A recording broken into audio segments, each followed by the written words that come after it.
Also, what do you mean the next Archon it might be? What is this thumbnail in the clickbait? In the clickbait department. Don't forget my message. Oh, okay. I'll check your message after. Sorry. But thank you. How the fuck have we been live for like 2 hours? All right, chat question. Which one are we watching? I feel like we have to watch Arlecchino first, and then we'll go. This is a whole theory crafting video. This is a whole channel. Yeah, you got it. You got it. You got it, Meansliff. If you keep me up to date on knowing what the fuck to do. All right, here. We'll watch this. We'll watch this one first. What if I told you Arlecchino is an actual error in Teyvat's code? So this is the intro that we had. Not supposed to exist according to the rules of Teyvat, but somehow she does. There are tiny details in the recent animated short that just... Wait, chat. If she's an outsider, bro, guys, oh my god, I know who it is. Guys. Guys. This is more real than ever before. This is more real than ever before. What if they actually did that on purpose, though? Like, jokes aside, what if they actually did that on purpose? Let me see my guy's eyes. Dude, I want to see this fucker's eyes. Stop being cowards. And if he has a red X on his guy, it looks almost like an X, chat. It looks like a screw or an X. Oh, brother, this guy stinks! I'm gonna fucking... Anyway. Drop that might be a massive hint towards her actual identity. Stay tuned because this is going to be a wild ride. And honestly, her possible backstory really raised my expectations for future Genshin characters. You're telling me Arlecchino got an entire anime for her Agreed. release? I want a Dainsleif anime. I want a Dainsleif theme song. I want a Dainsleif boss fight. I want a Whoa, all right. Whoa. What are we doing here? Dainsleif bottle opener. Just give me Hey, yo, what the fuck? everything at this point. Anyways, I'm your Leafy Lore streamer Menzif, and I read the Genshin Impact lore so that you don't have to. But first, I have something super exciting. Oh my god, if you're sponsored, I swear to god. Sponsored by Gamer Subs. That's right, chat. Get your Gamer Subs today using the code CyYu. If you do that, maybe we can get our own waifu cup. Let's go. Get your Gamer Subs. It's fucking delicious. Anyway. Just a warning, this is going to be a highly speculative video. Arlecchino's story quest isn't out yet, so let's have some fun theorizing.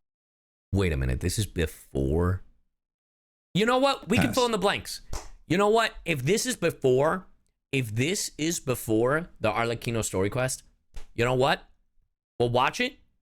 Try to fill in some blanks. Maybe we can come up with our own bullshit theory. After all, that's the joys of theory crafting. It isn't true until it is. Facts! Theory crafting. It's all in good fun. Don't be a fucking dickhead. I'm going to quickly point out some important details in the animation. The animation starts out with the previous knave, Harbinger Crucibena, indoctrinating the children of the House of the Hearth. Bitch. The children's goal is to defeat their siblings and become king. I'm guessing here, but I wonder if king refers to a king piece in chess. Oh! The Fatui chessboard from A Winter Night's Lazo is based off the board in the 1996 Deep Blue vs. Gary Kasparov. Yeah, I know about the voice lines. It was a real-life match in which an AI won against a human chess champion. In order for the Fatui's plans to play out like they intended, maybe... The chessboard from Winter Night's Lasso. So wait. This is interesting. Would this be our king? Like, which one is supposed to be the Fatui? You know what I mean? Which ones are the... Maybe a stronger knave, a strong king piece. The white ones, right? Necessary. There's an odd rabbit that looks spliced. My initial thought is this represents the Torre. Since it yeah, seems that like makes this sense. rabbit is created from segments of other rabbits, but that's just a quick guess. This rabbit with a bow in her hair might represent Clairvy, since the position of the rabbits are reminiscent of a later scene. We're shown a young Arlecchino burying her pet spider. Her actual name is revealed to be Perware, and the curse on her hand grows a little bit during the scene. Clairvy, Crucibena's biological daughter, is sent to comfort the young Perware. This is still Genshin, yeah. Reminds me a little bit about Princess Marcotte, who had the wonderful ability of making others laugh even in the saddest of circumstances. Damn. Her presence keeps Perware's grief and curse at bay, it seems. However, Clairvy has a necklace in the shape of a Lumidus bell, a flower known to symbolize parting and the wish for reunion. That's depressing. Which is totally, unfortunately, definitely foreshadowing something. According from lore we find in-game, Crucibena was a cruel woman. It's actually shown when she harms her daughter Clairvy and Perware has to treat her wounds. Take a look at the rabbit dolls representing Clairvy and Perware, however. Everyone has been shown as rabbits, but Perware's doll has claws. While rabbits do have claws that need Yeah, she's a gloomy bear. Leave her alone. to be trimmed, they're not quite like that. A wolf in sheep's clothing, perhaps? About the navel, wolf in sheep's clothing, to exert a higher level of control over people, she puts on a graceful and cordial front. Most of those who have seen her true crazy self have gone poof. Perhaps? It's one of several clues that, maybe Perware doesn't belong here. As the children get older, they're eventually forced to fight each other to the death, it seems, with not even Clairvy surviving the ordeal. Damn. Perware's curse worsens, and she's seen killing Crucibena after she offers Perware to teach her to become king. Saritsa then accepts Perware as the new knave to replace the former. So at the time when she was 17, were these the only Fatui harbingers? That can't be right. That can't be right because Sonora is seat 8, 9?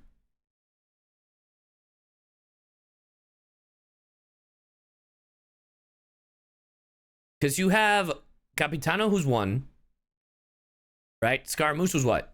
6? I can't remember what the fuck Scaramouche was. Yeah, Dottore was around, helping out Crucibena. And I mean, Sonora was also 500 years old, so. Yeah. What is our boy here? Does he even have a seat number? Is he 0? Like, if Capitano is fucking 1? What the fuck is him? 0? He doesn't count? That's fucked up. She is now Arlecchino. Her powers in this fight against Crucibena and in her trailers are super interesting because they don't really look pyro, nor does it really look like anything we've seen in the game so far. I know this is bordering on it is Honkai pyro territory because they have an imaginary element, but the idea of imaginary has been nagging me since Enkanomiya. There's a mention of a second god that was worshipped in Enkanomiya alongside Orobashi, the imaginary god Ouroboros. Shut the fuck up. You are not bringing in imaginary, a new element into this. I mean, after all, Arlecchino is able to manifest or imagine and bring to life spider wings, so perhaps? Now let's break down some of the key things we learned from this animation. Arlecchino's curse is an interesting one because it seems to be associated with her emotions, possibly? It's seen spreading while she mourns her beloved spider. Clairvy was known to have kept it from flaring up, and it seemed to be spreading again to the point where it is now during her fight with Crucibena. I'm not even gonna lie, I didn't notice this scene. I, for some reason, in my mind, like, blocked it out here, and I thought she was wearing long gloves. I do not remember. Also, this is just so hot. Her arms also seem to be indestructible as she's able to fight Crucibena with just... She's greed! Bro, that would actually be crazy. If she's greed from Full Metal, and her arms are just like carbon, and she's able to manipulate the fucking carbon, or whatever the fuck it is. Dude, that actually would be crazy. But who placed the curse on her to begin with? This one's tough, but my initial thought was it could be of godly origin. Yeah, because I thought it was going to be like Dottore. That's why I was asking yesterday about like the experimentations, if it was only if they only sent off the rejects. That's why I kept asking about that, but it's not. The only link I have to this is the fact that in the Fontaine Archon quest, Arlecchino was able to detect the curse placed on Furina by Focalor. How would she know what a god is? Well then, isn't that Saritsa the Archon? It's actually incredible that she was able to figure that out, given Neuvillette hadn't come to that conclusion as a dragon. Hold on. The only link I have to this is the fact that in the Fontaine Archon quest, Arlecchino was able to detect the curse placed on Furina by Focalor. Oh, detect the... Okay, never mind. Sorry. I thought she was going a different direction. Neuvillette hadn't come to that conclusion as a dragon sovereign. So I'm just guessing she was able to detect Furina's curse due to her being familiar with the feeling, or the origin perhaps. But there is a character in the Fontaine World quest that seems to bear a similar curse to Arlecchino. Whoa. I paused at the right time. I paused specifically for one thing. I paused because I was like, I am so glad these channels exist. And I just wanted to think, bro, chat, if there are more channels like this, please give it to me. Please give me these channels so then I can deep dive into this bullshit.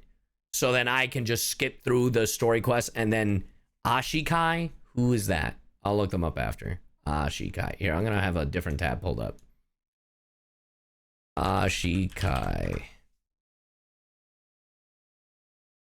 Fragments of the oh, they do quest recaps too. Debunked, but still fun. Lamau. Oh, they do. All right, bet. Subscribe. I'm subscribed, chat. It's all good. And that character is Catter. Stream did not freeze for you. I had it paused. Anyway. Curse the Arlequino. And that character is Catter. In the Natsitsenkreuz quest line, we I haven't even done this quest. Catter was created from the remains of a man named Carter Sherbius. The remains? What was left of Carter Sherbius and his consciousness during an experiment gone wrong was reborn into a hilichurl homunculus body. In Wait! the Pursuit World quest, the Wait, he's a homunculus? Wait! consciousness of Catter, or Carter even, claims that this world was going to disintegrate because someone who shouldn't be here arrived, shaking the foundations of this world. Now hold up a second. Arlequino did say they had business. They did say they had business in Fontaine. Wait a minute. He claims that his existence is something that could cause Tevat to disintegrate. It's the idea that he doesn't belong here. His existence is an anomaly, an error. So perhaps Arlequino is a similar type of being to Catter, a hilichurl homunculus bearing the consciousness of someone who previously lived in Tevat. But let's take this a step further. What if Arlequino was never even part of Tevat to begin with? I like that theory more as opposed to her being a fucking hilichurl, but go on. Well, also, wait a minute. Aren't the hilichurls just... I don't think all the hilichurls, but aren't the hilichurls just Conrians? Like, wasn't that the thing? Man. It's a sad day when a hilichurl is, Isn't this just Nier? Yes, that's exactly what I'm implying. She could be a reborn Outlander or Descender in a new body. I have a video that covers this more in depth, but I'll summarize it shortly. A new book called Père and Harry was added to the Fontaine bookstore in version 4.5. Yep, that's the book. Although this patch was a relatively quiet one, it wasn't for the lore community. You bastards. No wonder it was quiet. They were like, yeah, this is the chill update.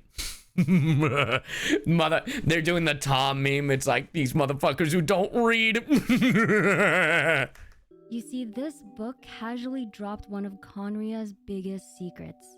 They made an orphanage for descenders and beings that came from outside of Tevat. Bro. In the story, Père and Harry was a child who was said to have traversed the fire of two worlds within the hearth, and here they were reborn. A possible allegory for an alien coming to the world of Tevat, or their consciousness being reborn into a Tevat-compatible body. Arlequino's original name is Perwer, and Perwer at first glance isn't really a name.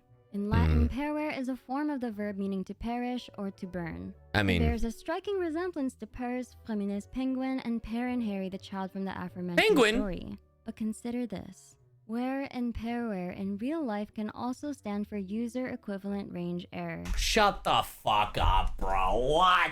What are you talking about? What do you mean? The error of a component in the distance from receiver to a satellite. The version 4.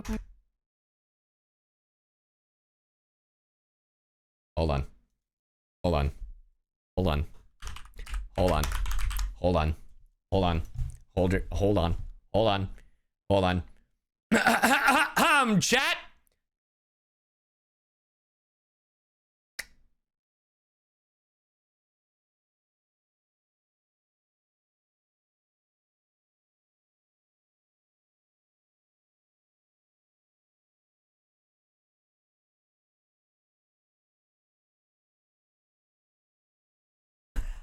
I'm just saying. I'm just saying. 6 trailer seems to heavily imply that Arlecchino plans to pass the position of the head of the House of the Hearth to Linny. And she seems to be repeating the same tournament that Crusabena held for the children in her batch. The Boot Hill, the Boot Hill Arlecchino siblings lore might be real after all, fellas. It might be for a good reason, however. This animation is titled The Song Burning in the Embers, and embers are the remains of a fire. They happen at the end of a fire. Now this is very speculative, but this animation could very well be Arlecchino's memories of her life flashing before her eyes before she dies. Before she corrects the error in her existence. But wait, if this is her memories, why is Scaramouche there? Remember, in the Sumeru Archon quest, Scaramouche wiped his existence from the Irminsul tree, from all of Teyvat's memory and history. Although the events he participated in the tier past still happened, history was rewritten in a way that excluded him. Right. AKA Spider-Man No Way Home. Literally that. That is what I thought.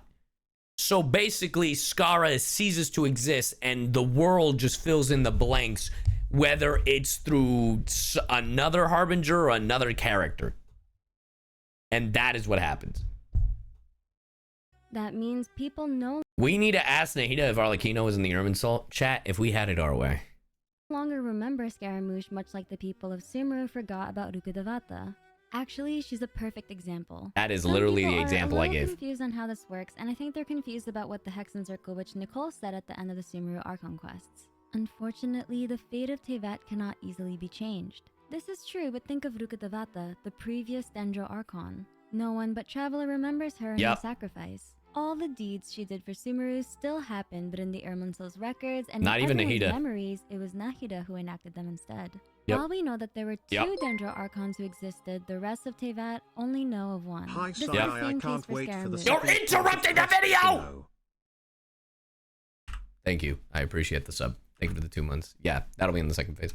In everyone's memories, it was Nahida who enacted them instead. While we know that there were two Dendro Archons who existed, the rest of Teyvat only know of one. This is the same case for Scaramouche. He's not I'm going to fucking... anyway, Skik Tara, thank you for the prime. Sorry, it was just in the exact same spot.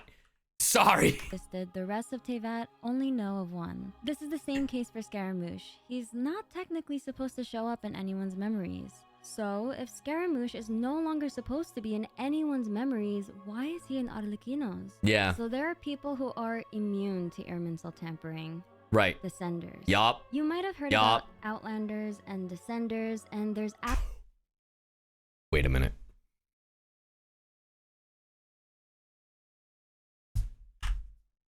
Descenders. You might have heard about Outlanders and The way this looks Descenders, and there's looks just like Arlecchino's glitch. actually a difference. This difference actually makes Arlecchino's possible origin even scarier. Outlanders are simply just ordinary aliens. Mm-hmm. Descenders are aliens who have the will to rival the entire world. Correct me if I'm wrong. Chat. A gnosis is made from a descender's remains, right? That's what it is. I'm asking for clarification. That's what it is, right? Bet. They're essentially godlike beings with the power to create, destroy, sustain, and protect worlds. Okay, hold on. This too is my goal, for not all that comes from beyond may be as one that descends. That title belongs only to wills that can rival an entire world. That is what I seek. The way to become just such a will. One that can protect the world, sustain the world, destroy the world, and create the world. Rene de Petrichor. Traveler is Teyvat's fourth descender for context. Their sibling, however, Wait, what? worlds. Traveler is Teyvat's fourth descender for context. Their sibling, however, is not. Their sibling is not a descender, just a normal outlander. If Arlecchino Which is really interesting.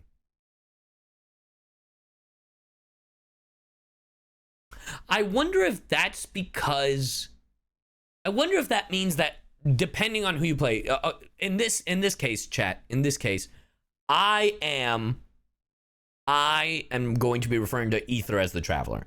All right, like us as Ether, because that is who I play as. So does that mean that Lumine can't control the different elements?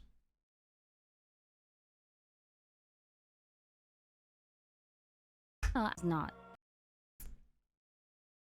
Because we haven't seen her use any element as of right now. We don't know, most likely, correct? Because what rivals the world? The world is the different elements, right? That is what is currently the world. The world is powered from the different nations, the different elements, the different types of Archons, and Celestia. And Celestia clearly has what seems to be all the powers, right? Into one. Which, God, do I hope that's what this is. My dumb ass just realized he is white. Kind of like the Omni die in Genius Invocation TCG. Oh yeah, this motherfucker uses all the elements. That's just what it is. Anyway, yeah. All right, got it. Is not a Descender, just a normal Outlander. If Arlequino actually does remember Scaramouche, that scarily puts her in possible reborn Descender territory. Wait. Run that back. What you mean? They're just a normal Outlander. If Arlequino actually does remember Scaramouche, that scarily puts her in possible reborn Descender territory. Why Descender, not Outworlder? Because I know Descender... Is it confirmed that Outworlders can't... Outworlders don't retain their memories?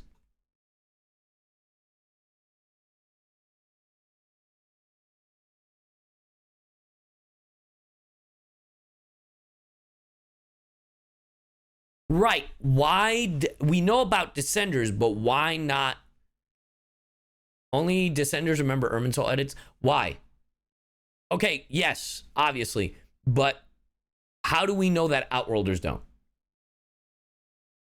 Nahida said it?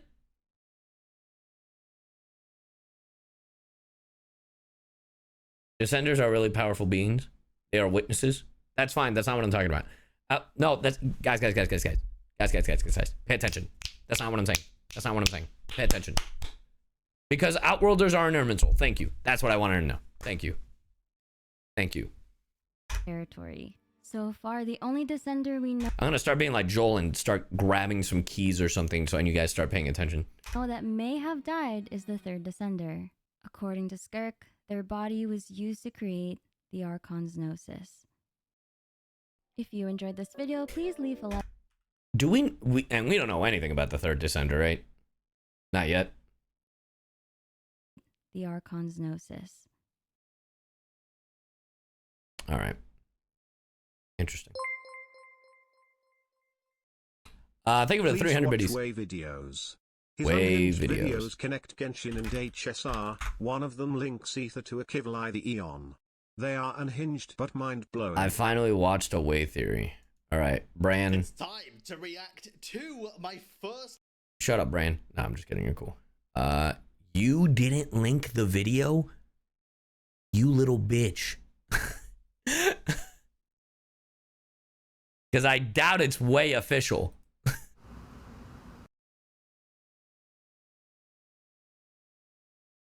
Way Genshin. There we go. Oh, this motherfucker got lens flares. Genshin Impact is building up to be an unexpected twist.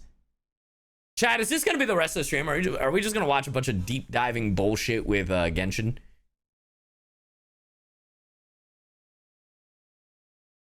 How the game leaked all... Well, this is in line of what we were watching. With the Fontaine Archon quest coming to an end, I already don't like it. I already don't like this video, and I'm going to tell you why. And it's because they're using an AI voice. Anyway. The text to With the speech. Fontaine Archon quest coming to an end, we followed our usual tradition of having a little chit-chat with the region's Archon. Except this time, it's with Monsieur Novelette. But just like previous times, we are left with more questions than answers. Get this fucking Death Note music out of here, you piece of shit.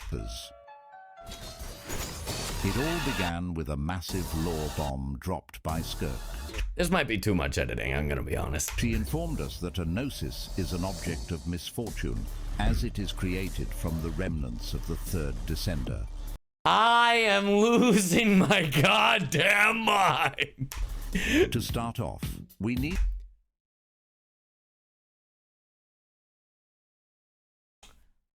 It hasn't even been a minute, chat.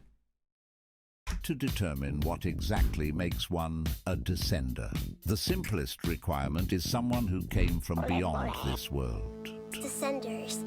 External beings. Ones that don't belong to this world. The Right. second requirement is derived from the Narcissenkreuz world quest. Okay. A person is only deemed a descender if they have a will that can rival the entire world. Okay. In simpler terms, descenders have the power to impact the world, Impact! be it through creation, sustenance, protection, or destruction.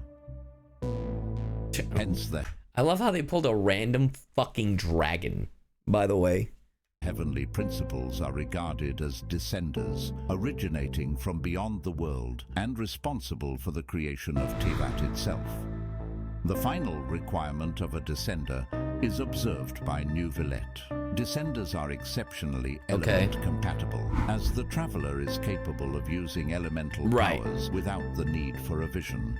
This is due to the nature of the twins. Ether and Lumin are depicted as falling stars, with the name Lumin meaning to light up.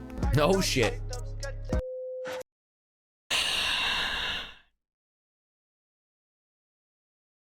It's like I'm watching a YouTube poop. I swear to God.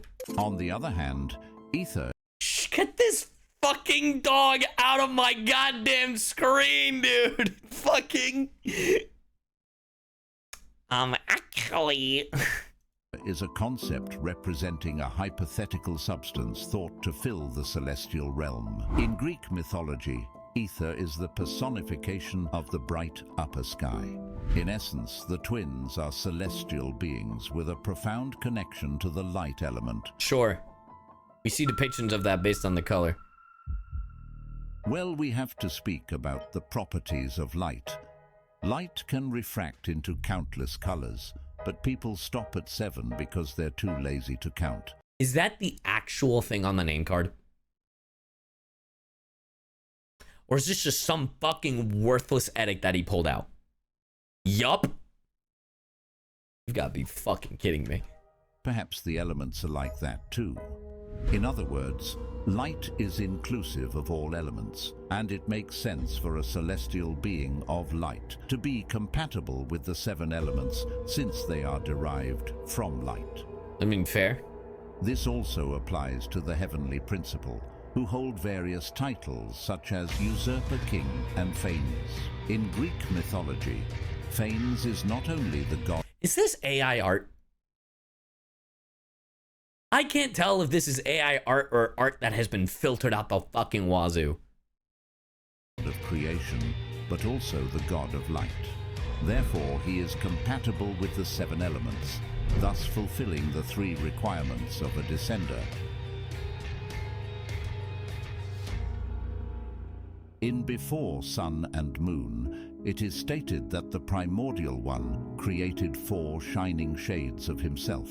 However, the term shining shade is inherently paradoxical, because a shade is typically formed due to the obstruction of a light source, resulting in a lack of light. On the contrary, the term shining implies I hate that he uses Zamasu. Anyway. the emission of light. These 2 characteristics appear contradictory and cannot coexist. However, in the description of tranquil starlight it says, "Who can imprison starlight? All that will be left is shade." Wait a minute.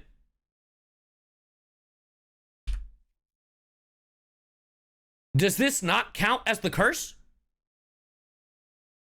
She has the same thing. These are not gloves.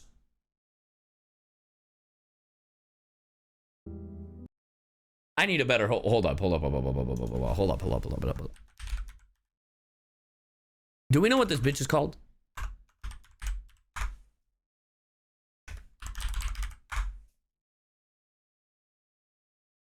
What is this bitch called?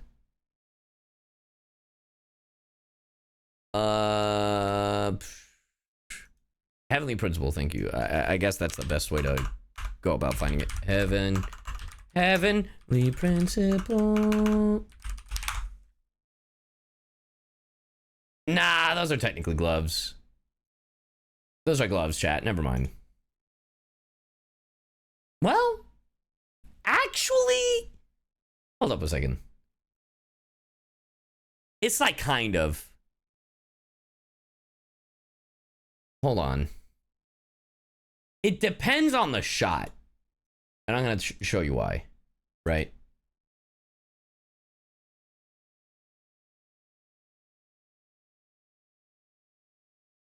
She also does have the glitching effect.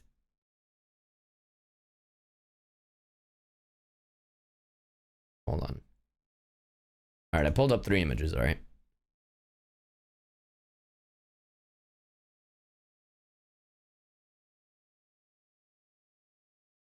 All right, check this out. All right. So right here, don't look like gloves, right? And then she's got the glitching thing going on. You know? Because that's her ability, right?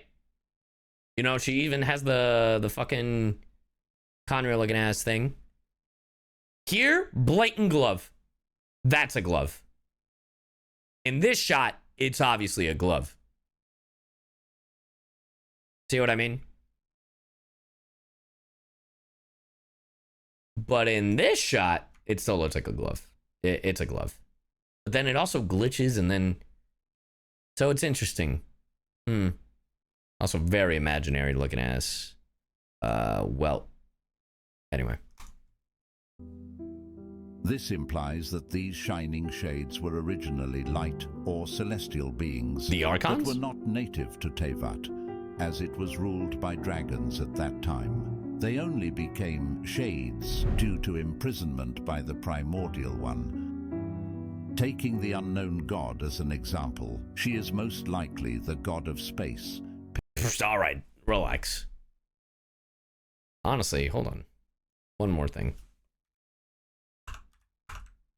Let me see if I can tie this into HSR. Let me take a good look at you. Let me take a good look at you, my guy. Let me take a good look at you, my guy. Let me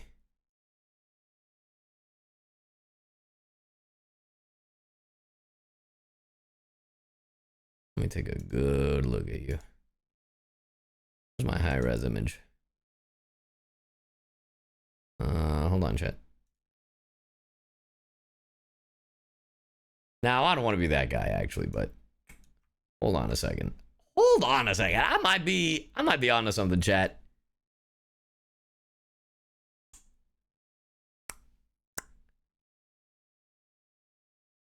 I might be onto something. That's the wrong thing, you dummy. Those kind of look like the same eye.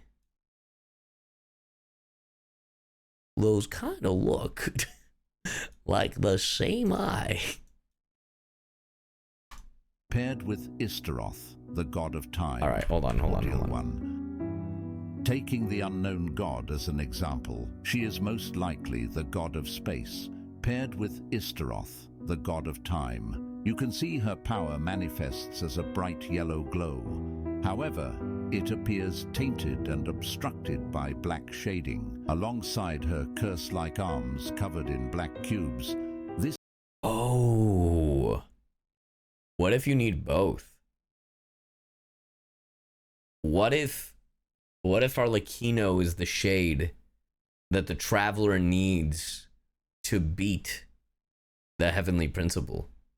Because if the Traveler is light and Arlecchino is the shade, like here. Because, I mean, it was 2-on-1 and they got their asses because they only had the power of light. Wouldn't that be some fucking stretch? This black element may be the force imprisoning her original starlight. Hence, she was forced into the role of a shade and claims the title Sustainer of Heavenly Principles. Remember, I do not. Descenders possess a will that rivals the entire world, and this includes sustaining the world. The four shades correspond with life, death, time, and space, all crucial elements in sustaining the order of the world. These shining shades are the second Descenders who arrived in Teyvat as a group and subsequently imprisoned by the Primordial One. This is what happens when you don't read the books in Genshin. You're like, where was this? It was in the books. With this hypothesis, we can attempt to identify the third Descender. Since we know that the remnants of the third Descender were used to create the 7 Gnosis. You should have the remains of the third Descender on your person, yes. This means they descended before the Archon War, as the purpose of the war was to contend for the 7 respective thrones, with the Gnosis serving as a stamp of verification. Oh, fair. Severely wounded in the Great War of Vengeance, the usurper had their functions ruined and could no longer use their absolute authority to suppress the original order of this world. Oh, shit. To continue to subdue and control the resentments and loathing of the world, the usurper and one who came after created the Gnosis together. According to our hypothesis, it suggests that the Primordial One worked together with his shades to defeat the third Descender and then used their remnants to create the Gnosis. This event occurred during the war. Wait, hold up. According to our hypothesis, it suggests that the Primordial One worked together with his shades to defeat the third Descender and then used their remnants to create the Gnosis. The Primordial One being the Celestia, right? This The Heavenly event Principle occurred during the War of Vengeance, where Nibelung sought revenge against the usurpers. According to APPAREL, Nibelung was defeated when the usurpers first came to Teyvat. Refusing to succumb to the heavens, he ventured outside of Teyvat in search of powers that could defeat the heavenly principles. The Dragon King acquired the power of darkness from outside of this world. I forgot about this. The power of the darkness, aka the power of sinner, the power of destruction. That's why this motherfucker used that worthless fucking random dragon PNG, because we don't know what Nibelung looks like. And led us in a fight against the order established by the outsiders. The power of darkness transformed him as a side effect. He is no longer classified as the original Dragon King of Teyvat, and when he finally returned, he only had one thing in mind. Destruction. Oh my god. An unimaginable war took place in Teyvat, causing destruction on an unprecedented scale. The world itself was on the verge of collapse. Hence, Nibelung was classified as the third Descender. Oh, fuck. That's the theory. Due to his will of destruction. Also due to the unique traits of dragons. I mean, they are naturally element compatible as they originate from the light realm. Additionally, dragons have the ability to be reborn, exemplified by Neuvillette being the Hydro Dragon that's reborn in human form. Therefore, the Primordial One separated Nibelung's remnants into 7 portions to create the Gnosis as a method to prevent his resurrection. I mean, I know it's a leap, but I think it kind of makes sense. And hear me out. Because, I mean, the Gnosis also does take power from the dragons. I mean, Nouvellette got his power back, not from the Gnosis, but the Archons. Like, it wasn't until Nouvellette didn't get his full power back until Focalor returned it. So, I get where the theory comes in, and it would work, really. Like, it's not a bad theory, because, like, it's information that has been given to us. Like, no, I am not subscribing for 400 IQ, my guy. But there's an Akiville one that connects to Genshin. You could see that one too. It's quite an insane theory. I mean, I do like it. I will say his style might be a little too much for me. I'm gonna be honest.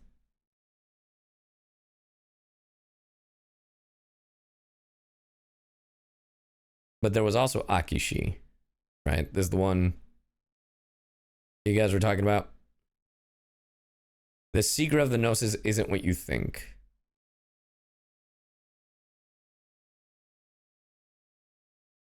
Hey, YouTube Premium Lamau. I don't understand why people are like, ew, YouTube Premium. Bro, I don't get ads. I support my homies. They get more money. So why wouldn't I? It's this one. Thank you, Aki. Arlecchino releases in the next patch, and we know nothing about her. Okay, that's not entirely true. We know a little bit thanks to the Archon quest, that one fortune-telling quest in Inazuma, and the backstories of Lenny, Lynette, and Fremine, but all of that basically amounts to she was raised in the House of the Hearth and had a confrontation with the previous name, took over the position for herself, and has since improved. Shout out to this person using Kaya art, like Kaya as the zoom in, so. Also, YouTube music, true. The mobile app gets better, true. Hey, Aki, thank you. I can do picture-in-picture on YouTube, so. Improve the conditions at the orphanage, and that's basically it. And that's led to some wild... What? Why are the Fatui getting all the Gnosis, though? What are they planning to do when they get them all? Probably something to do with Project Stuja.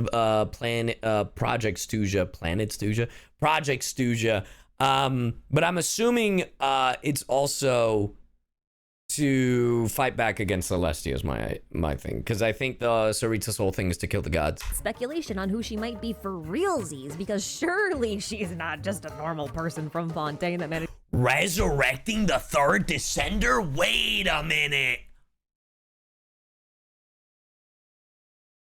Wait a minute. Wait a minute. My brain. Hold up. And Natlin is next? The Nation of Resurrection? Hold the fuck up. Everyone's talking about how Sonora needs to be revived. Fuck you. If her fucking plan is to bring back the third Descender to kill the... Ooh. Ooh. And bro, if the third Descender is a dragon...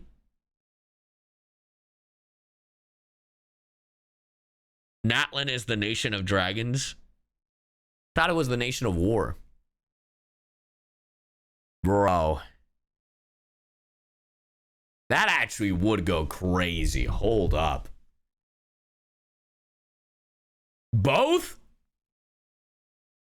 Bro.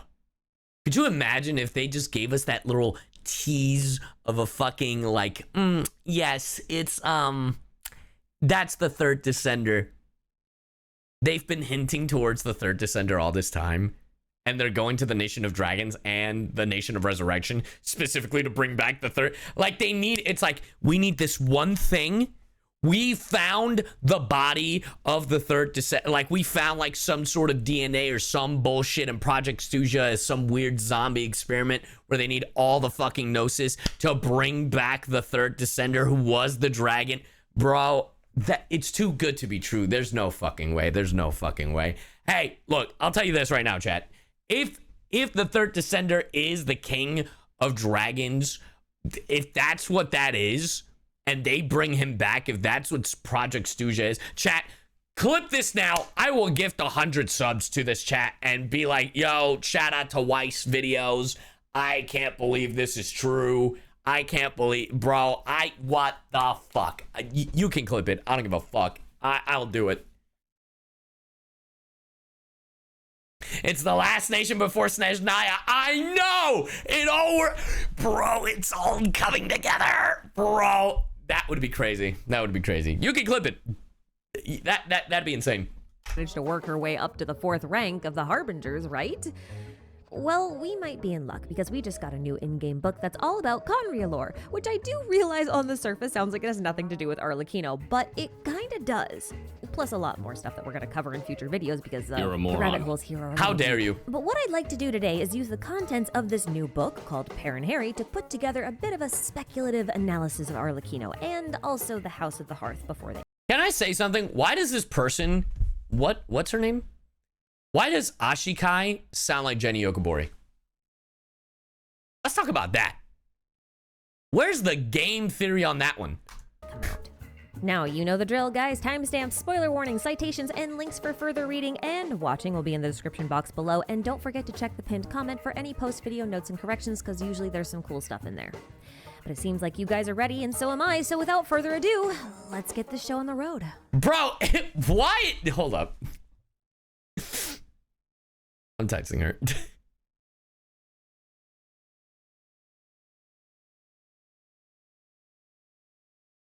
Bro, I am watching a YouTube video right now on stream by a YouTuber named Ashikai, and I deadass just blurted out, why the fuck does it sound like you? Can you confirm that this is your alternate Genshin game theory account? Please and thank you. All right. Let's start by making the easiest connections first. Parent Harry tells us that a long time ago, Conria anticipated the arrival of I'm liking for the simple use of the Persona music. And the gods, and they created an orphanage that would take care of them because for some reason, Conria was under the impression that all extraterrestrials would be children. This idea of children of the stars is something I want to make a whole video on, but I'm gonna just leave that hanging for now. But anyway, these beings would have been descenders, and these descenders that they wanted never arrived, so they started taking children from anywhere that needed a place to go. The book doesn't talk much about what goes on in this orphanage, but for some reason it always ends up producing a lot of very powerful knights for the kingdom of Conria, who would likely be swan knights or serpent knights. Parent Harry was one of these kids. So he wasn't a descender, and it's not actually stated where he came from, but I also don't necessarily think he was an extraterrestrial either. I think he was just a normal orphan, but there's no way to be certain, really. Now, in the book, Parent Harry states that one of his very first memories was being told to crawl through an ash-filled corridor, one that he suspects is a type of chimney. Now, chimneys are connected to hearths, obviously, and since he passed through this hearth and eventually entered the orphanage, you could easily call that orphanage the House of the Hearth, right? As a quick side note, can I just say that this whole passage thing really annoys me? Because chimneys don't work horizontally. They have to go up eventually. So there has to be some point at which Parent Harry is either ascending or descending this chimney, depending on It was a secret passageway. where the hearth portion of this system is. Otherwise, it's not really a chimney. You know what I mean?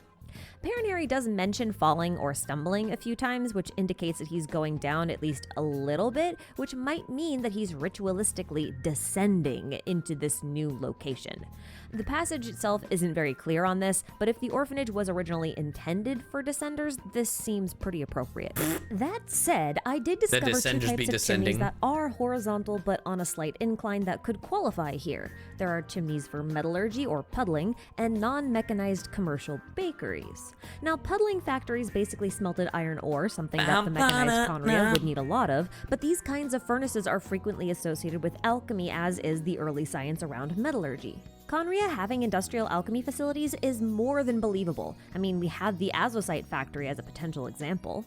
But the bakery example is far more interesting to me because there's just a bunch of weird little bread metaphors and allusions surrounding Conria. Like how Renee complains that Conria has no respect for their alchemy and that they would exploit it for the sake of creating a bread production pipeline. What the fuck? Then we've fuck? got the field tillers. They weren't tractors or anything, but their code name is all about farming or tilling. They're also called called cultivators. And one potential theory about Conria's name is that it comes from Cain, who was a farmer. Hence the land of Cain, or Cainria. And then during Kaya's story quest, he tells us to find the Arcadian ruins where his grandfather's, quote, descender sword is. The thing is, Arcadia was a real place, and in Greek mythology, it was founded by Arcus, who taught the people there how to weave and bake bread. Now, the puddling factory and the bakery... I just want to let it be known, chat. He really did send us to go get a fucking descender sword, and I do not remember that at all. By Arcus, who taught the people there how to weave and bake bread. Now, the puddling factory and the bakery chimney lore starts to come together when you realize that alchemists were paranoid about their work being stolen, so they would encrypt it using metaphors, allegories, and symbolism. Some even disguise them as regular recipes in cookbooks. This is something you might be familiar with if you've ever watched Full Metal Alchemist. Bro, we've been making Full Metal Alchemist references the whole fucking time, baby. Considering descenders are heavily associated with the concept of gold and the orphanage was made to house them, you've got to wonder if at some point this facility tried to make descenders through alchemy. It doesn't seem like they succeeded, but it could explain why so many orphanage graduates became great knights. Perhaps they had a slight advantage. Now, I made a whole video about the ceremony of the Eucharist and how consuming the sacramental bread in Genshin is akin to eating the flesh of a god, which then grants special abilities. And I don't know if these two concepts are related here, but I gotta applaud them. I will say this. I gotta applaud them for Ashikai for the production value on this. She really trying to make it a machinima, and I love that. It really makes you think, doesn't it? Alternatively, I this love the could editing. also be a metaphorical crematorium, since those also tend to have underground horizontal chimneys, and cremation in reverse is basically being reborn from ashes. That's a theme we're going to come back to later, so remember it. Now, Piero was from Conria, and he would have most certainly been familiar with the Kingdom Orphanage and its purpose given his noble status as a royal mage, so it's not too unreasonable to assume that he could, upon founding the Fatui, recreate this orphanage system. Would he, though? I don't know. I think it depends on what he knew about the inner workings of the Kingdom Orphanage, of which we know very little about, except many of its alumni went on to become knights, or soldiers. Now, the House of the Hearth also trains children to be Fatui operatives, or soldiers. Yep. So regardless of what really went on back in Conria, it's easy to see how Piero might leverage this initial idea and then proceed to name the House of the Hearth. Is the full after lore? Kingdom No, this is Orphanage in not its the full hearth lore. ceremony. At least I'm assuming it's a ceremony. This It is sure feels like one this because is a lore and theory on Arlecchino, is what it is. not only do a bunch of adults force this kid, and probably others like him, to crawl through this dark ash-filled tunnel, but they also block the exit and refuse to let him out until he tells them that he's dead. And when he finally does, they open the door and say, "You have traversed the fire of two worlds within the hearth, and here you are reborn." And yeah, that kind of reads like a weird initiation ceremony or something. Now, a lot of people honed in on the whole "I'm dead" thing, but I think the more interesting word choice here is reborn, because in this game, fire is way more commonly associated with rebirth than it is because of the death. nation of that Now, one. the House of the Hearth kind of does this whole rebirth thing symbolically by giving the kids new names and identities. I love the resulting Persona in a music kind of choice. Societal rebirth, right? An acceptance into a brand new family. But if you look elsewhere, you'll start to notice this whole pyro rebirth thing is actually a pattern. Like the pyro hypostasis, for example, will try to reignite itself instead of entering a critical health state like all of the other hypostases. Oh, you're one of these Genshin players. Oh, you're going crazy. Oh, you're going crazy. It's called an emergency restart stage, and even the Adventurer's Handbook calls this out for being really unique. And in the Travail trailer, the Pyro Nation of Natlin is titled Ode to Resurrection. It's even referred to, again, symbolically in Wanderer's teaser and the fairy tale about burning the ashes until only the purest form, the heart, remains, from which you can rebirth yourself. That was kind of the point of his whole story. But for an even clearer indicator of rebirth over death as a theme with Pyro, take a look at Hu Tao, director of the Wangsheng Funeral Parlor, friend of ghosties, and guide to the afterlife. Did you know that the Wangsheng Funeral Parlor in Chinese actually just straight up means Hall of Rebirth? What the fuck? The connections, they've been there all the time. Honestly, it seems like if we just paid attention to Genshin Impact, we would all see that it's been coming together from the beginning. Name likely comes from a time during the Archon War when plague proliferated Liyue and the Hu family discovered that burning the bodies got rid of the plague and stopped it from spreading, reducing them to ashen butterflies. An event that's outlined in the Staff of Homa, which is named after the Homa ritual, which is one of purification by fire.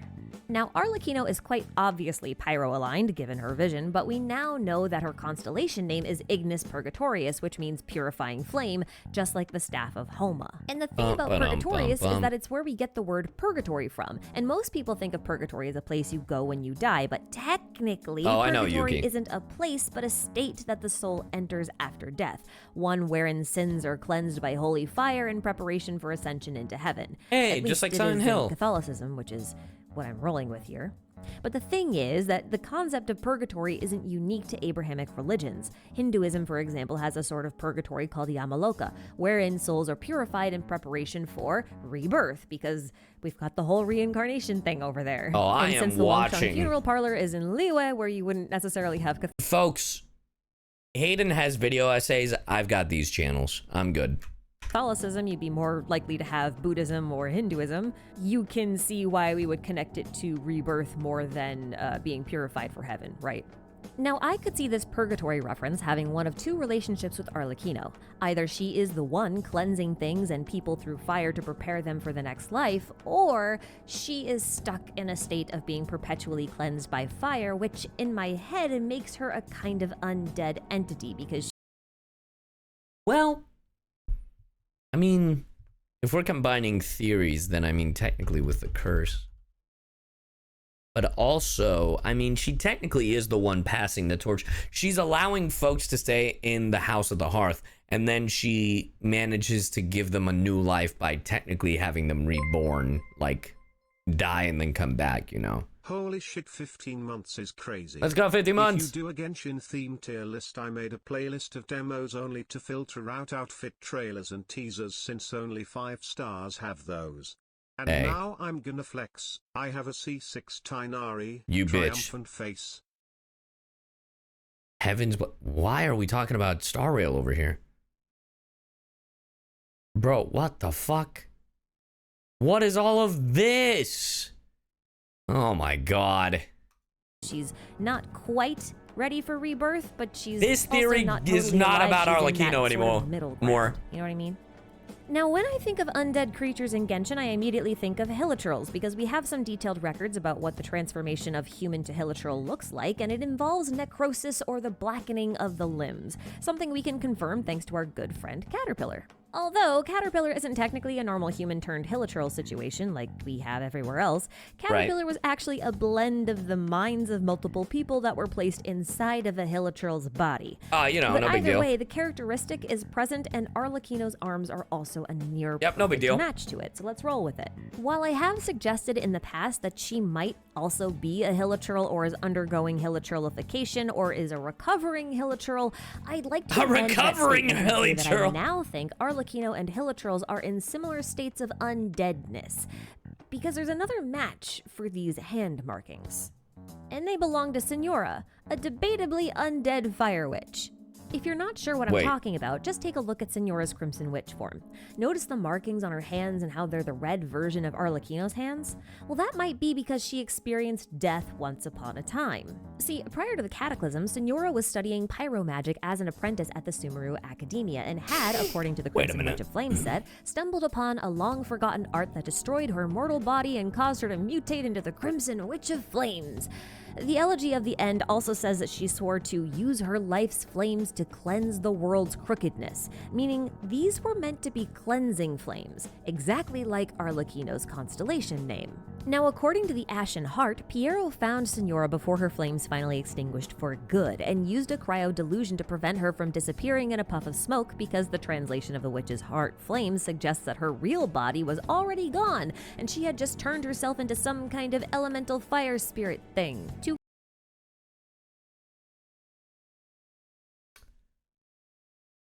Here we go, you copium-having motherfuckers. What? People rumored that she had abandoned her human blood and flesh, and what flowed through her body was liquid flowing fire. She's dead. To quote, people rumored that she had abandoned her human blood and flesh, and what flowed through her body was liquid flowing fire. Signora also has a lot of the same eye motifs on her Crimson Witch form, just like Arlecchino does, and I'm starting to wonder if they're not eyes, but eye spots, like the ones you'd find on the wings of moths or butterflies, since Signora is quite obviously a fiery butterfly. And Arlecchino is a spider. So... which is also why I'm in the mood to identify her as an undead. Moths and butterflies are heavily associated with the dead in mythology, folklore, and pop culture because they go through a symbolic death in their natural life. Can we talk about how to our good leader of the Fatui, fucking Sonora, was just a fucking pawn, by the way? No? Yeah, that's fine. Life cycle, melting themselves down inside of a chrysalis and emerging as a completely new life form. This is why they became known as either representations of the souls of the dead, small beings that carried the souls of the dead to the afterlife, or the physical manifestation of a deceased loved one paying a visit to the mortal realm. This is part of the reason why Hu Tao, the director of the funeral parlor, has a butterfly motif as well. She's supposed to be a guide for the deceased into the afterlife like Charon. Ironically, the pyrohypostasis also self-destructs into a My guy, what quality are you playing in? Sorry, I just realized. I'm like, bro, I was like, something's off about Genshin. Are you like not playing with textures? What's going on? Bunch of pyro butterflies. And it might be a bit of a stretch, but in my Nartsynchroids and You wish it was phone footage, motherfucker. They are playing with a control. This is PC. This is 100% PC. And it don't matter if I'm in enhanced bitrate or not. Where's the lighting? Structs into a bunch of pyro butterflies. And it might be a bit of a stretch, but in my Nartsynchroids analysis video, I pitched the idea that Arlecchino's throat pin might be based off of a Heliconius melpomene butterfly, or a cinnabar moth. You pair that Seems with the PS5 to me. You know how I know you're full of shit, Yuki? Because I literally always play Genshin on PS5, and my fucking Genshin looks way better than this. Eye spots, and we might be in business here with a good connection. That would mean that we have 3 pyro characters dealing with death and rebirth with butterfly motifs and cleansing flames. Well, Arlecchino's is more like spider, but go on, pop off. What do we do with that information? Let's stop here for a second and go back to Perrin Harry. When Perrin Harry reaches the end of the chimney tunnel, the adults will not let him leave until he declares that he's dead. When he finally does this, an illusion appears in his mind of a red moon hanging in the sky. But it's not just the color that's unusual. When it turns around, it reveals that it's a gigantic, frightened eye. So some kind of living, Full Metal sentient Alchemist entity. The Crimson Moon shows up a lot in Genshin's history, and it almost always precedes a disaster. It was present at the fall of Conria, the fall of Remuria. Bro, I need to watch these videos. I need a refresh. Here's what I need to do, chat. I need to, before Natlin, has she made, Ashikai made a recap of everything that happened per fucking, like, nation? Because I need that desperately. And if La Luna Rosa is a reference to rose-colored moon, then the achievement must suggest that it was present at the fall of Gurabad as well. So I suppose you could call it a harbinger of calamity. Now, the Remuria thing comes from the book The Fall of the Fated Castle, which is a fairly poetic retelling of the fall of Remuria. The passage that mentions the Crimson Moon reads, "The castle's glory faded into the past, swallowed by the glimmering waves. The blood moon, the towers once blocked, reappeared in the sky, its baleful glow sweeping the land." This passage identifies the blood moon as baleful, which is relevant because Arlecchino's title is Dire Bale Moon. This can either mean threatening evil moon or threatening sorrowful moon, or both if you're feeling spicy. Mind you, this is before she's played the character story. And she's not wrong. Literally, one of the last animations when she puts us in her fucking infinite Tsukuyomi, fucking goddamn black hole, then the red moon, and then it's like, you lack hatred, Sasuke. Mentioning this because Perrin Harry says that the eye on the red moon he saw looked frightened. Okay, so into that, there's a legend claiming that the sky was once home to 3 moon sisters, and during a great disaster, 2 of them died while the third remained locked away in her palace, likely lamenting the loss of her sisters.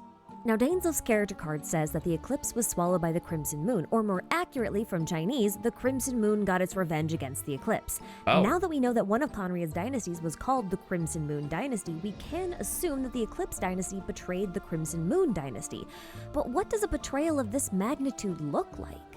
Is it at all possible that the Eclipse Dynasty was responsible for the fall of the Moon Sisters and that the Crimson Moon Dynasty's namesake desired revenge? What did you just say to me? After all, the theme of revenge incorporates the perfect mix of threatening, fear, and sorrow. Baleful. And I know it never says the Crimson Moon is sad in Parent Harry, but the cover of the book is literally a crying eye. Shut the fuck up. Oh my god, bro. She's cooking. Now, this one-eyed red moon might also be a Lovecraftian reference to Groth, a giant reddish moon-like eye made of ash and gas.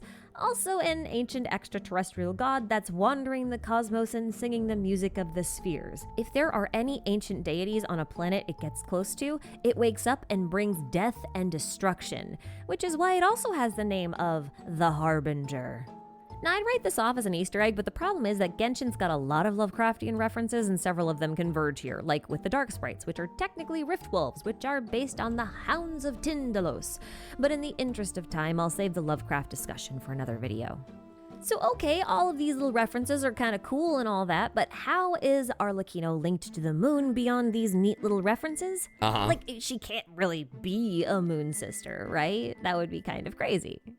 And I would agree, I do think it's crazy. I think it would be really bizarre for such an extremely powerful deity only to come in at number 4 in terms of strength in the Fatui, and it would be even weirder for her to have a constellation, even if it's a fake one like Nouvelette's, and weirder still for her to still have a backstory of growing up at the House of the Hearth. So, however, if she's not a moon, what is she then? Well, my first reaction is to just say Arlecchino is a Pyro-Oceanid, mostly because I compared her to Lyris at one point, and because in Chinese, Lyris's name is Lilith, and Lilith is a figure from Abrahamic mythos associated with children, both loving them and also killing them.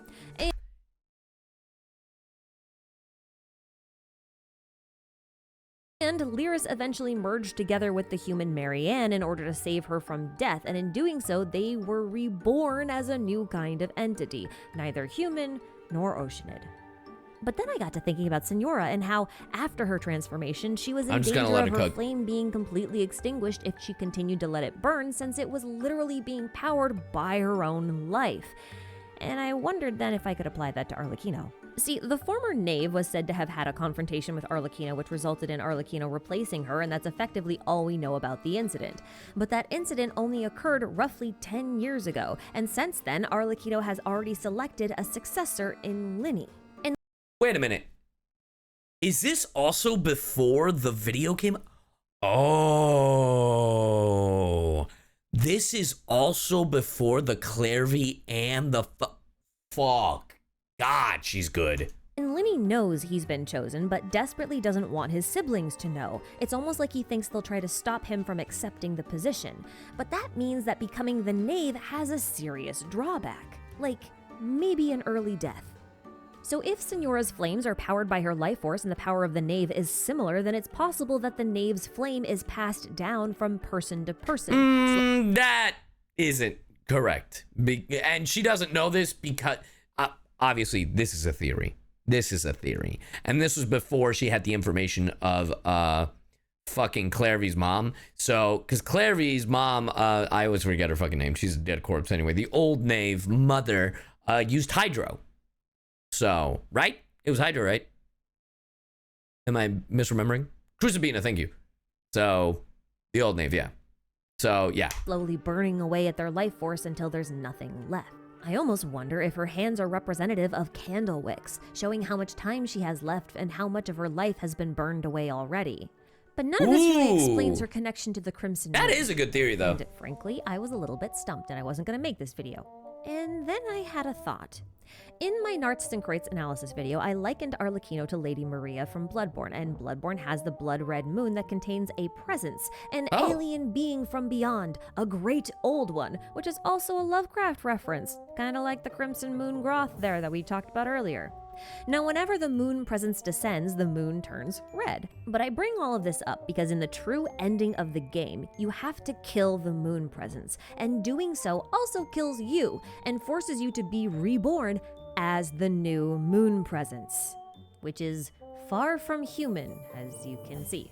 So that got me wondering if the moon presence is like a gift or a blessing from the Crimson Moon that picks a host to carry out its vengeance, kind of like an avatar. If anyone kills its host, it migrates to the new body, forcing them to be reborn as its avatar of judgment, creating some kind of cursed legacy. And I really like this idea, and I was gonna leave the theory.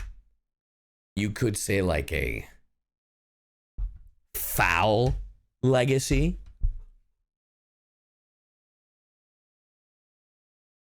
Anyway. Here. And then Hoyo dropped a new teaser video for Honkai Star Rail, and a few more things clicked into place for me as I remembered that Arlecchino isn't the only Genshin character associated with the Red Moon. As a quick disclaimer, I am not going to directly connect these two games. The point here is to showcase some repeating themes and narratives found within Hoyo's brand of storytelling, okay? Themes and narratives You're a moron. Only. Hey! This teaser is for Acheron, a character named after a river in Hell. Acheron. She's based on Raiden Mei, a recurring character from basically every Hoyoverse game, including Genshin, where she appears as the Raiden Shogun. Now, Acheron's home planet, Izumo, had a twin, Takamagahara, but the two never really interacted until one day beings called Kami descended from Takamagahara with the intent to completely destroy Izumo. In order to defend themselves, the people of Izumo forged special blades, each with a very specific dominion, in order to push back these Kami. Now, the powers of these blades correspond perfectly to beings called Herschers from Honkai Impact 3rd. So think of these Herschers as human-shaped swords with alien powers. Now pay attention, because the second That's just the bitch from Genshin. Anyway. Herrscher was also called the Herrscher of the Void, which is the same as the second blade forged in Izumo, and both of them share powers. The blade, however, was also said to be able to create a firmament or a barrier in order to keep the Kami out. In Genshin, this is the sustainer of heavenly principles who shares traits with the Herrscher of the Void and guards to that firmament, preventing invaders from beyond from coming in. That's what I said. That's what I said. So the Herrscher, and the Herrscher is what the equivalent of an Eon and an Archon. Sorry, that's the wrong way to say it. A Herrscher is the equivalent to a deity in Honkai Impact 3rd.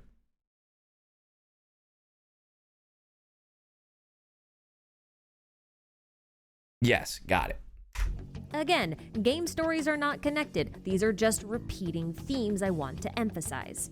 And I bring this up because Izumo slowly loses the battle against the Kami, which should be likened to the Honkai Beasts of Honkai Impact and the Abyssal Monsters of Genshin Impact, as I think they're all using the same characters, meaning alien.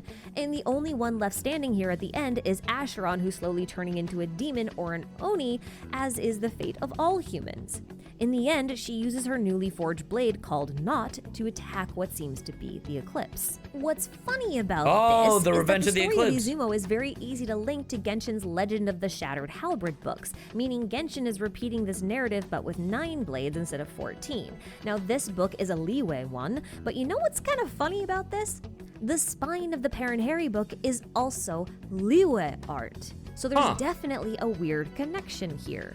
Now, the Legend of the Shattered Halberd also features Fischl as a sword of judgment from the Celestial Emperor, and she possesses the body of a girl called Wei Yang, a process that I'm going to say is a little bit similar to what I've been proposing with Arlecchino, yeah? And the concept of a sentient sword capable of possessing and controlling someone is actually present in Kazuha's first story quest. That which is all true. about the Raiden Gokuden, which are swordsmithing schools founded by the Raiden Shogun herself. And given that Shattered Halberd also features King Ermin as a character, this story is implied to take place in Conria. Now, in Honkai Impact, the source of all the beasts and monsters and even the powers of the Herschers themselves is a giant space eye called Finality. And when Finality Is that not one of the is that not an Eon? Go on. is embraced by Kiana, her eyes change to match those of the people of Conria, which makes me wonder if the Crimson Moon is Genshin's equivalent of Finality. Maybe it's responsible for creating sentient blades of judgment, and Arlecchino has inherited one of them. And since we know that wills and swords are basically synonymous thanks to the Narcissus and Kreutz questline, I clearly missed that Narzen quest that I clearly have to look at because I don't even know what the fuck I'm looking at right now. We could say that Arlecchino has two wills inside of her, one that belongs to her and one she inherited from the previous knave, who also inherited it from someone, and so on, all the way back to the first person who received it from the moon directly. Now that would be a cool theory, but that is not what happened. But go on. And I'm not done yet. Raiden Shogun is supposed to be Genshin's version of Raiden Mei, who is also Acheron. A's normal attacks are called Origin, and Raiden Mei was the Hersher of Origin, alongside Bronya as the Hersher of Truth and Kiana as the Hersher of Finality. Acheron wields the Blade of Origin. And in Raiden's plane of Euthymia, we see... I didn't even remember this. In different instances, either an eclipse or a crimson moon. Bro, what the fuck? Like the one Arlecchino is linked to. And A also says that eternity, her ideal, is the closest to the heavenly principles, referring at least in part to the sustainer of heavenly principles. And what's even stranger is that A's skill is called Baleful Omen, similar to Arlecchino's Bale Moon, and both seem to connect with the eye found in the red moon from Perrin Harry. And in her boss form, this Bale connection comes from the name of her Baleful Shadow Lord phase instead, like a shadow of the moon.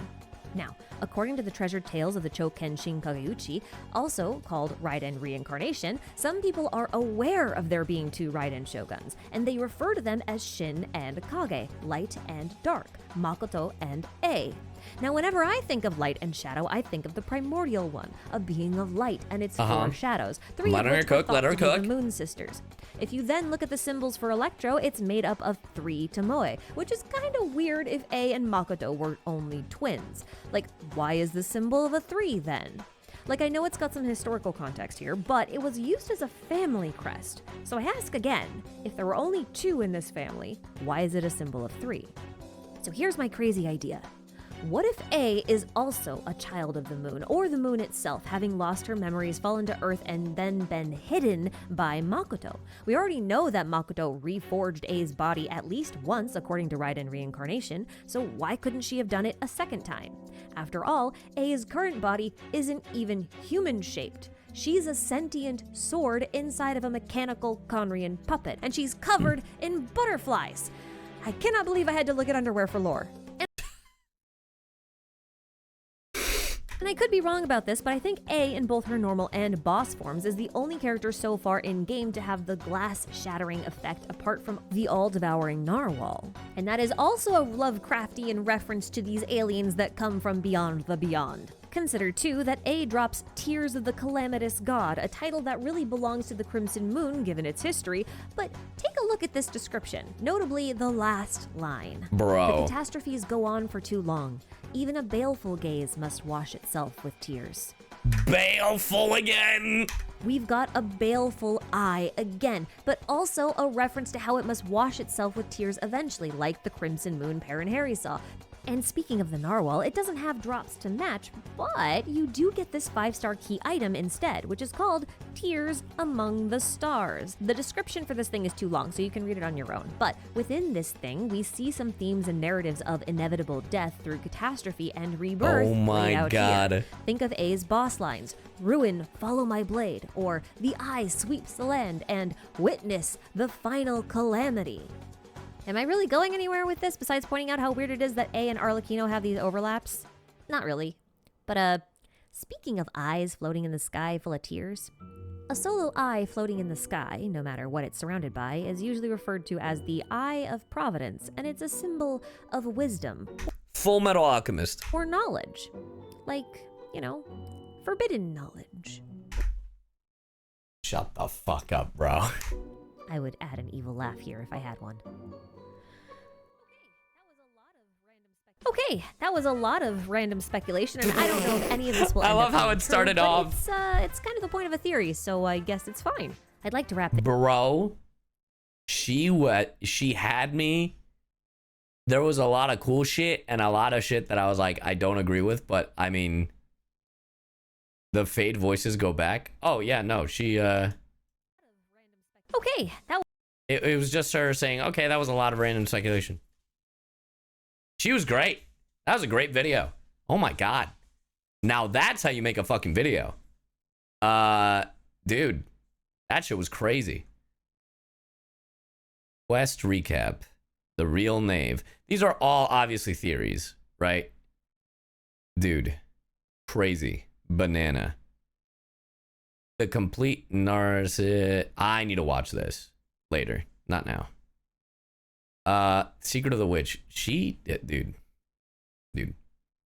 There is one more video I wanted to watch from Meansliff.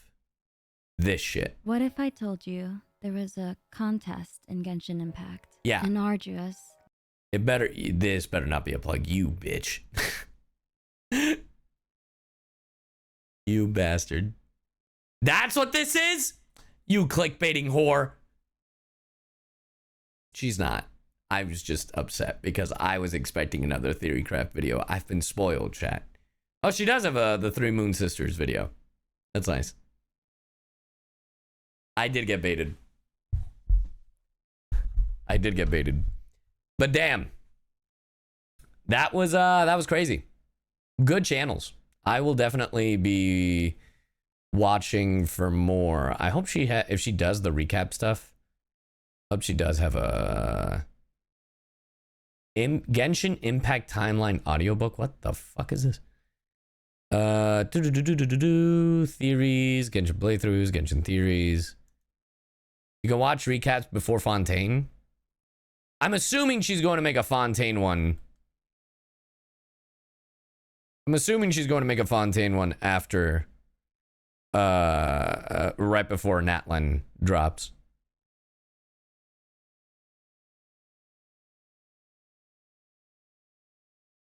I was like, what?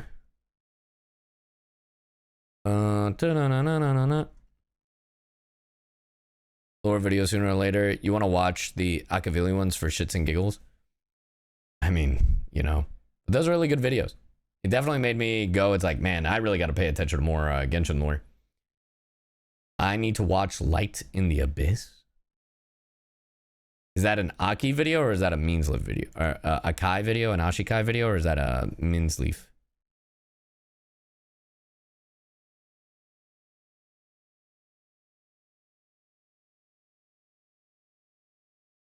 There's a way in a Mins. I'm not watching another way video, chat. Anyway, so this is what's going to happen, chat. I am going to get some water. We're going to take a quick break. Then I'm going to come back and we're going to spin the wheel. All right. We'll probably do like 2-3 spins. All right. That's what we're going to do. But also, Simba, you can cut this part out of the VOD. Just a heads up.